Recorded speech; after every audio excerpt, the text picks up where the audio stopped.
Alas 12 na po ng tanghali at 1, Balita Pilipinas na. Chinky, anong negosyo ang pwede nating pasukan kung mahilig ako mag-travel? Ay kung ikaw ay, nako, talagang gala, isang taong gala, alam mo, pwede mong pagkakakitaan yan. Number 1, pwede kang gumawa ng tinatawag na travel blogging or travel vlogging. Oo. Ang vlogging po ay pagsusulat, ang vlogging po ay may kasamang video. Kung mahusay ka magsulat o pagbuo ng video, maaari kang maging isang social media travel vlogger. Ay, ang gagawin mo lang, ibabahagi mo lang karanasan mo, payo mo, reviews mo sa mga lugar na pinuntahan mo, at maaari ka ng kumita, oo, sa mga tinatawag nating advertisement, sponsored content, or tinatawag nating affiliate marketing. O, di ba? Nakapag-travel ka na, syempre, kumita ka pa. O, number 2, lalo na kung ikaw ay may kaalaman sa kasaysayan ng isang lugar, ng inyong probinsya, pwede kang maging tour guide services. Nako, lalo na nung pumunta po ako ng Palawan, sa Coron po, ang dami pong tour guide doon. Nag-island hopping po kami, pinaliwanag kung ano yung mga island na yon. At syempre naman, magagamit mo ang kaalaman mo at karanasan mo upang turuan at gabayan ang mga turista na pumupunta sa inyong lugar. At syempre, kikita ka na sa tinatawag na professional fee mo. At di lang yan, aside from professional fee, pwede ka pang kumita sa tip. Ay, grabe.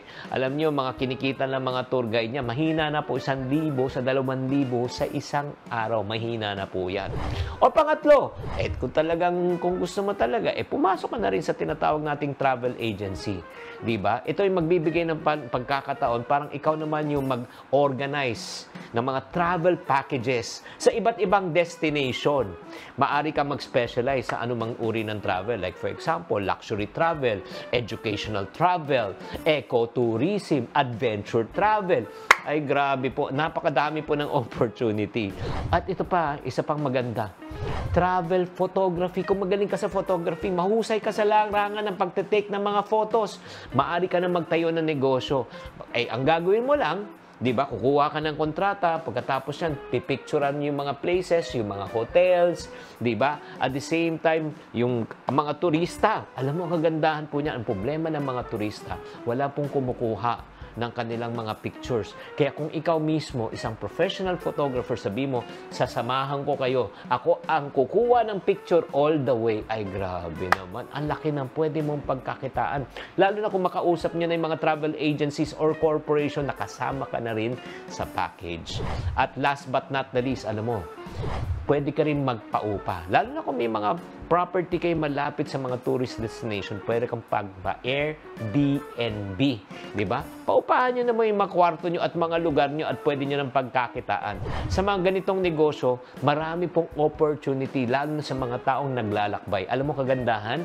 Sa mga taong naglalakbay, ready na ready silang maglabas ng pera. Alam nila kasi pag nag-travel, kailangan gumastos. Pero paalala lang huwag lang po sanang travel now, pulubi later. Kailangan ipon now, then travel later. Sana naman nakatulong tong episode na ito. Tatandaan, tamang karunungan, tamang disiplina po ang susi sa pagyaman.